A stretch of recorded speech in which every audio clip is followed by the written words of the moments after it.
Only on 12 News. An I-team investigation tonight into how schools are spending your taxpayer dollars.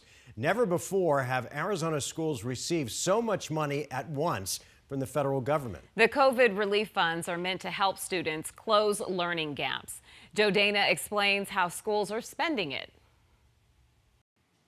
While 20% of the money must be used to address learning setbacks, the rest can be spent on nearly any cost that school officials deem reasonable and necessary. Joseph, I'm glad to see you today. The start of a new school day, something Principal Yvette Rodriguez does not take for granted. If it wasn't for the COVID funding, we probably would have closed. The Phoenix International Academy is a small public charter school that launched in 2019, just before the pandemic hit. The school is on track to get $10,700 per student of COVID aid, more than twice the Arizona average. Why so much? It serves nearly all low-income students, a key indicator for how much a school gets. Expenses include testing of students, but the biggest expense, transportation.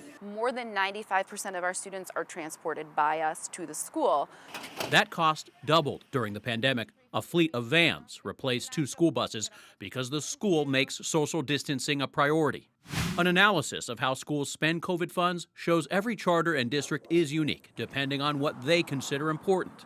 The amount they get is immense. Data collected by the Associated Press shows nationally $156 billion going to schools, averaging $2,800 per pupil. In Arizona, it breaks down to $3.6 billion, with the average amount per pupil at just under $4,000. The state's largest district, Mesa Public Schools, is near the state average at $3,900 per student.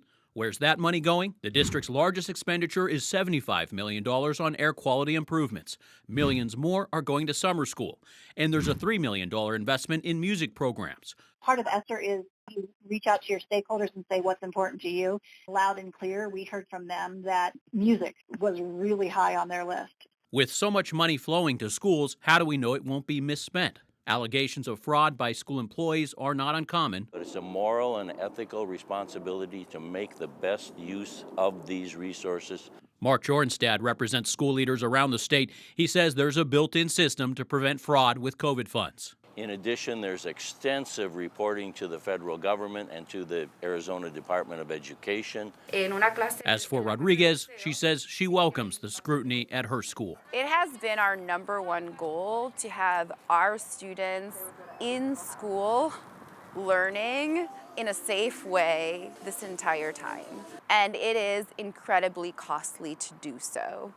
The Arizona Auditor General will also have a hand in holding schools accountable, auditing charter schools and districts with power to recommend criminal investigations if there is evidence of wrongdoing.